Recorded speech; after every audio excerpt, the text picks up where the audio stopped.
Good afternoon, everyone. I'm Matt Olson. I'm the Assistant Attorney General for National Security at the Department of Justice. I'm joined today by my colleagues in the Justice Department, the U.S. Attorney for the District of Columbia, Matthew Graves, as well as FBI Assistant Director for the Counterintelligence Division, Suzanne Turner. We're also joined today by Undersecretary of Treasury for Terrorism and Financial Intelligence, Brian Nelson, as well as Deputy U.S. Special Representative for North Korea, Jung Pak, who are both here to announce associated actions by their departments. Today is the culmination of a long-running investigation. The Justice Department is announcing a deferred prosecution agreement with British American Tobacco, one of the world's largest producers of tobacco products, as well as a guilty plea by its subsidiary, BAT Marketing Singapore. The agreement and the plea resolve charges for bank fraud and for violations of U.S. sanctions against North Korea. Under this agreement, British American Tobacco will pay more than $629 million in penalties. This is the single largest North Korean sanctions penalty in the history of the Department of Justice, and the latest warning to companies everywhere about the costs and the consequences of violating U.S. sanctions. Holding corporate wrongdoers who violate U.S. sanctions accountable is an important priority for the Justice Department. U.S. sanctions are increasingly at the center of U.S. national security, and at the Department of Justice, we are responsible for putting teeth into those sanctions.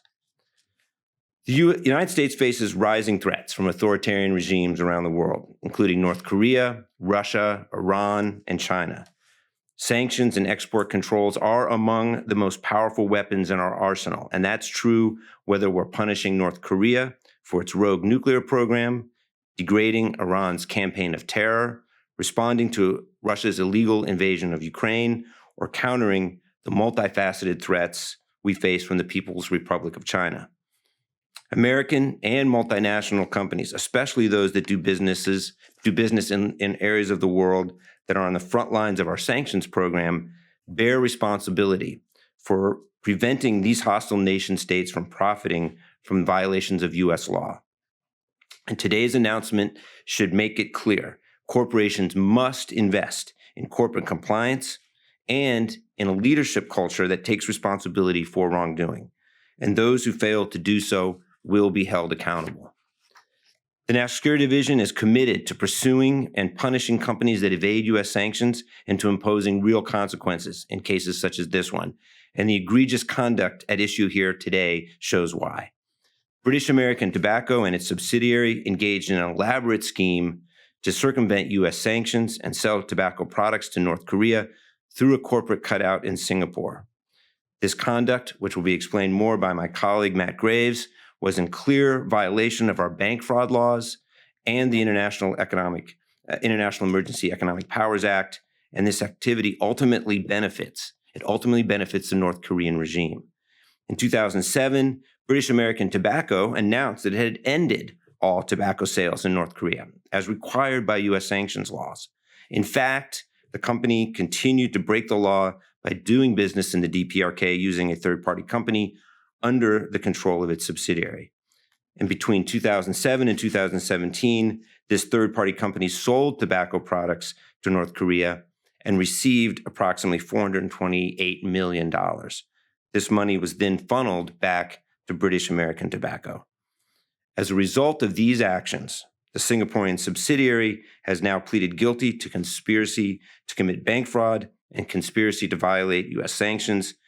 Its parent company, British American Tobacco, is under a deferred prosecution agreement relating to these same charges.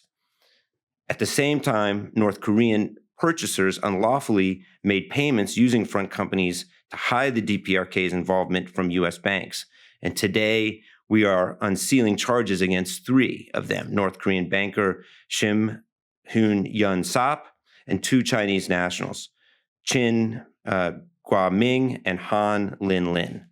The cornerstone of U.S. sanctions on North Korea is that the DPRK's murderous repression at home and relentless pursuit of nuclear capabilities threaten not just its own people, but the entire international community. allowing funds to illegally flow into the coffers of the DPRK is an unconscionable act. As today's announcement shows, the National Security Division and the Department of Justice is working closely with our partner agencies in a whole-of-government approach to sanctions enforcement, and we are committed to leveraging the full range of authorities and investigative resources to counter this threat. I would like to thank U.S. Attorney Graves, the attorneys in his office, as well as the attorneys in the National Security Division for their work in achieving his historic resolution. Under Matt Graves' leadership, the D.C. U.S. Attorney's Office has been a trailblazer on sanctions enforcement, and it's a stalwart partner for us in this work. I also want to recognize the strong partnerships that we have with the Departments of Treasury and State and Homeland Security, which have allowed us to work in union to uphold sanctions and export control laws. Finally, I want to acknowledge the dedicated agents of the FBI and HSI who have been at the forefront of investigating this important case. Let me now turn this over to Undersecretary Nelson. Thank you.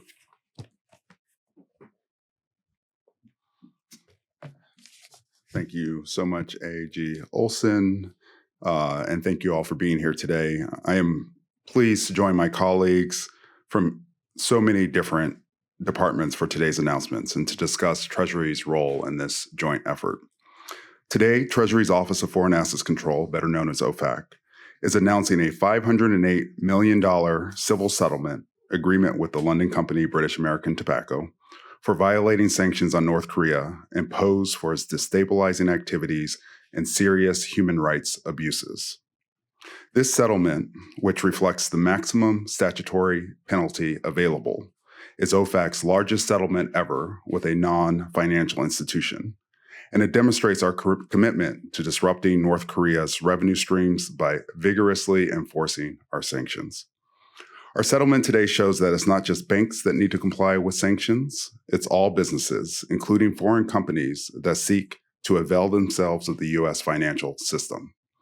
Hiding behind intermediaries and complex arrangements to evade sanctions will not protect you.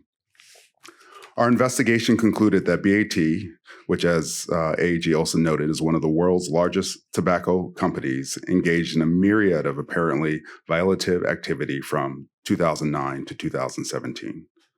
As AG Olson described, BAT devised a scheme to obscure its effective ownership and control over a North Korean cigarette manufacturing joint venture and relied on financial facilitators linked to North Korea's WMD proliferation network to enrich itself.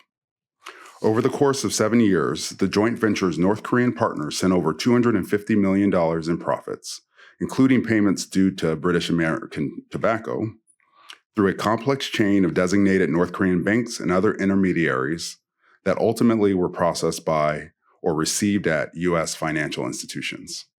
According to internal BAT documents, this complex process was meant to reduce the risk of the money being frozen in any one leg of the transaction process. In addition, BAT exported tobacco to the North Korean embassy in Singapore until 2017, and used unwitting U.S. banks to receive or process these payments.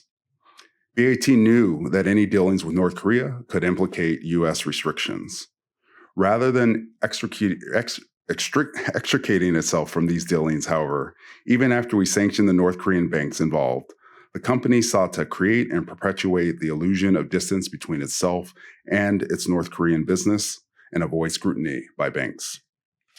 Also, as illustrated by our actions yesterday against 3 individuals, including Shim Yoon-suk, for providing support to North Korea through illicit financing and malicious cyber activity, which was also coordinated with DOJ, the United States remains committed to holding accountable those who enable the DPRK's destabilizing activities.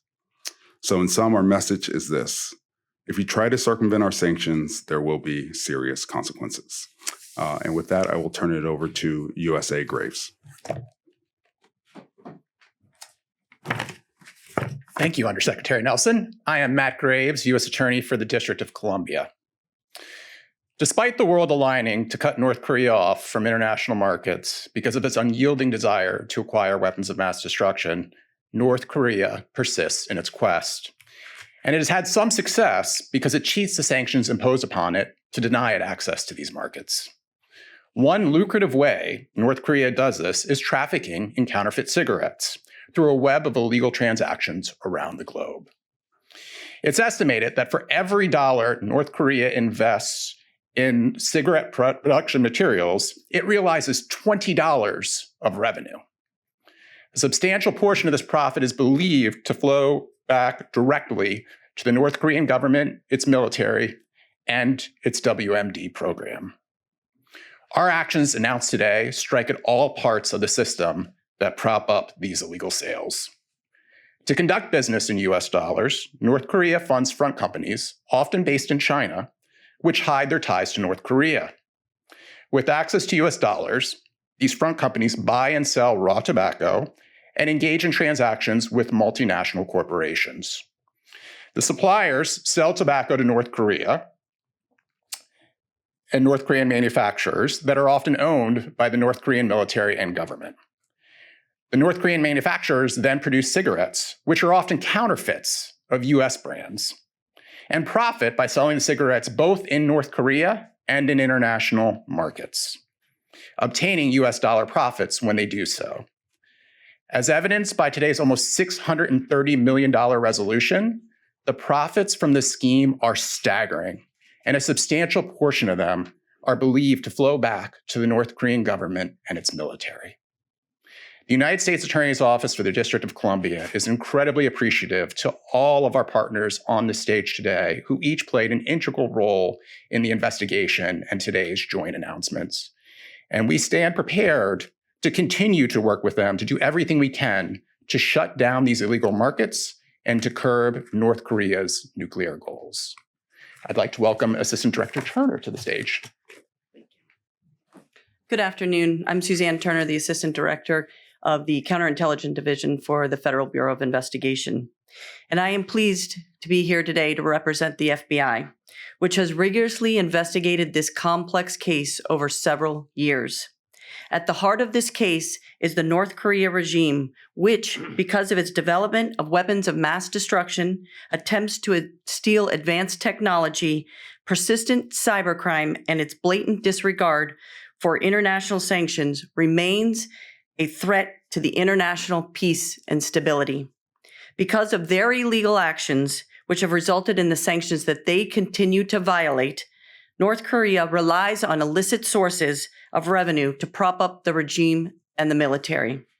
The Department of Justice, the FBI, and all of our partners are committed to deterring, disrupting, and denying North Korea access, not only to dual-use technology, but access to the international banking system to minimize the threat that they pose to the international community.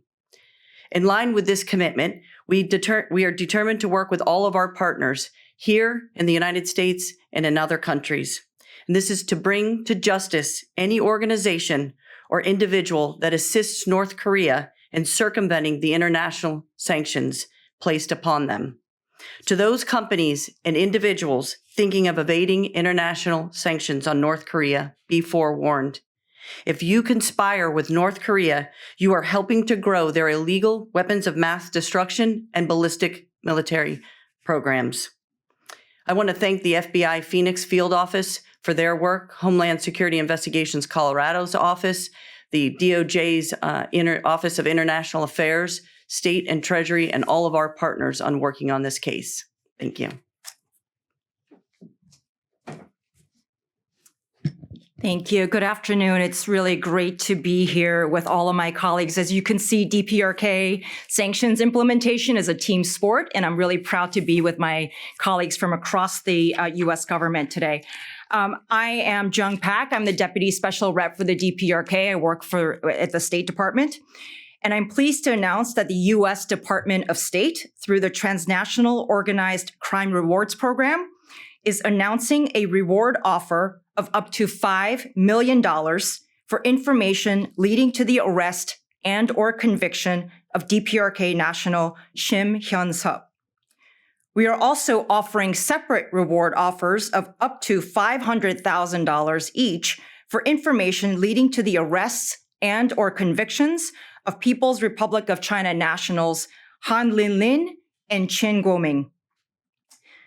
Today's indictment demonstrates that from early 2009 until spring of 2019, Chin, Han, and Shim used multiple front companies to purchase tobacco products and other goods for DPRK customers and laundered US dollars for these shipments. In doing so, the co-conspirators deceived correspondent banks in the United States who would not have otherwise processed these transactions had they known about the nexus to the DPRK. The indictment also indicates the tobacco Chin, Han, and others imported into the DPRK was used to manufacture counterfeit cigarettes, the sales of which benefited the DPRK regime.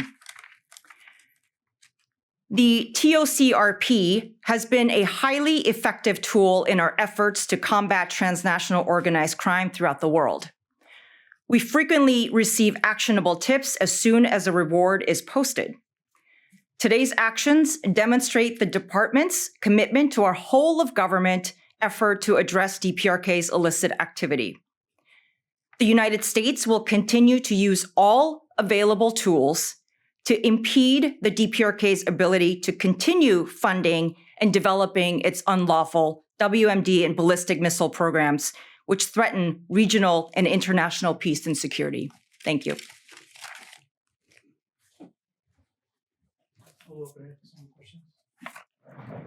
Hi, thank you so much for doing this. Two quick questions. One, is there a connection between these three gentlemen and British American Tobacco? Are there any sort of like entanglement between these two schemes, or these are just charged together? And also, obviously, President Biden is having a meeting with South Korean leader, and I'm wondering if there's any connection between the timing of this announcement and that meeting. Thank you. So on the first question, these are not the same. They're different charges, and they're similar type of conduct that we're charging in these two cases, but the cases are not the same and they're not related in that way. Joan, do you want to address the second question? At the State Department, we're very excited, and the department is abuzz with South Korean President Yoon's state visit. This is President Biden's second state visit of this administration, and as we understand it, we announce cases when they're closed, and so this is part of our ongoing efforts to impede revenue generation by the DPRK that flows into their illegal, unlawful WMD programs.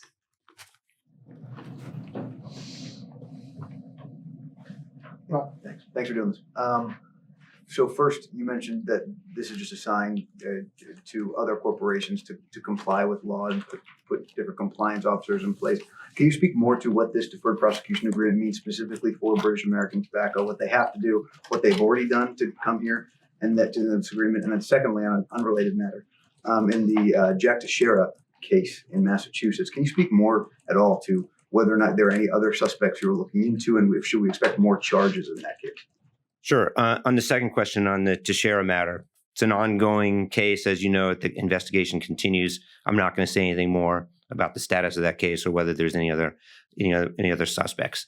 On the first question, I'm going to ask Matt Graves to address some of the specifics, but I would say that this case and others like it do serve as a warning shot to companies that support rogue regimes like North Korea through their activities, that they have to have compliance programs that prevent this type of activity from taking place. And that's a focus of ours in the Justice Department and the National Security Division. We are increasing our resources and attorneys focused on corporate compliance that affects national security because it's an increasing area of concern. With respect specifically to British Tobacco, I'm going to ask Matt to address that. Sure. Thank you for the question. So whenever we're structuring these corporate resolutions, we have two primary objectives in mind: punishing for the conduct that occurred and taking steps to ensure that similar conduct does not occur again. And that latter objective, how that's achieved, can look different depending on the resolution. Here, BAT was in substantial conversations with the government for a sustained period of time. It was able to fix some of the compliance deficiencies that existed that led to these transactions illegally occurring during time, and demonstrate at the time of entering into the resolution that it had already taken a number of positive steps to what we call remediate the problems. It will continue to report to the government on a periodic basis to ensure that all continues to go well on the fixing going forward front. And obviously, paying nearly $630 million in penalties is a substantial penalty for the conduct in which the company engaged. Hi, I'm Mr. Olson. I got two questions for you. One, in terms of this conduct at BAT, given the amount of money involved, $630 million in the penalty, are we to believe that there were not individuals at the company that were aware of this volume of illegal transactions taking place? And if there were, why are they not part of this announcement today? And on a second question, following up about the Teixeira case, can you explain how the National Security Division decides which mishandling of classified information cases are briefed to, say, the White House as opposed to kept internally within the Justice Department? Yeah, I'll take the second one first, because and just to say that it's an ongoing case, and I'm not going to talk about either the case or sort of your questions, kind of the issues around how we brief and things like that. This is an ongoing investigation, so I'm just going to leave it at that. On the first question, it's an important question and a serious one. I think, look, the terms of the company's criminal liability are laid out in the public filings. Those documents do not provide a resolution as to any individuals, and I really can't comment beyond that on beyond what's in the filings. I would point out that we are charging these 3 individuals that we talked about today, who helped facilitate similar illegal transactions, and we're going to pursue those cases as appropriate. Question from Mr. Olson. Again, I will split it into one you will answer and one you won't. The first one is, with the indictments yesterday, I believe all 4 of the gentlemen named were operating or are operating out of China. So to what extent are we dealing with a China issue as opposed to a North Korea issue, number one? And also on the Teixeira case, is this case likely to be adjudicated in Boston, or is there a possibility of it being moved to an alternative venue?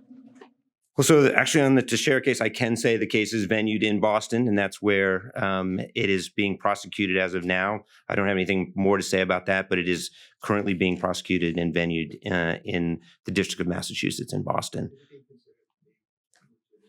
I'm not going to comment further on that. Your first question, look, we're very concerned generally about the threat posed by the PRC. And it's, as I mentioned in my opening remarks, it's multifaceted.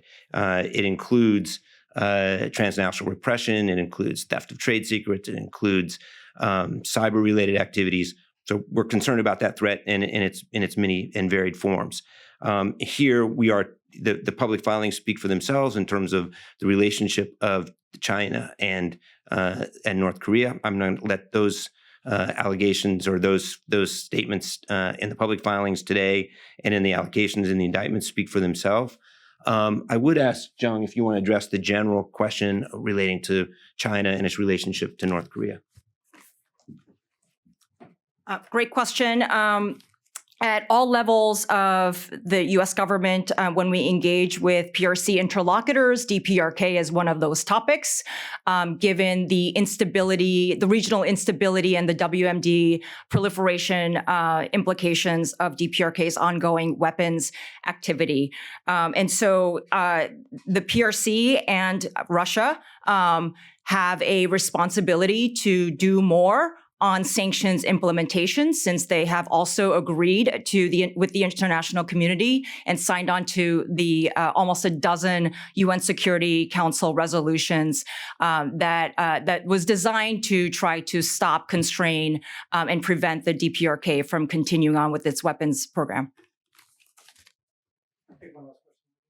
Mr. Olson, I'm not going to ask a question about this case. I want to ask you about the review of classified documents related to former Vice President Pence. Could you give us an update on that one, which I think is the only one that has not been sent over to a special counsel? Can you provide any update as to, the review that was been ongoing on that one? I'm afraid I'm not going to give you an answer on that. I have nothing to add on the status of that. Thanks, everybody. Thank you.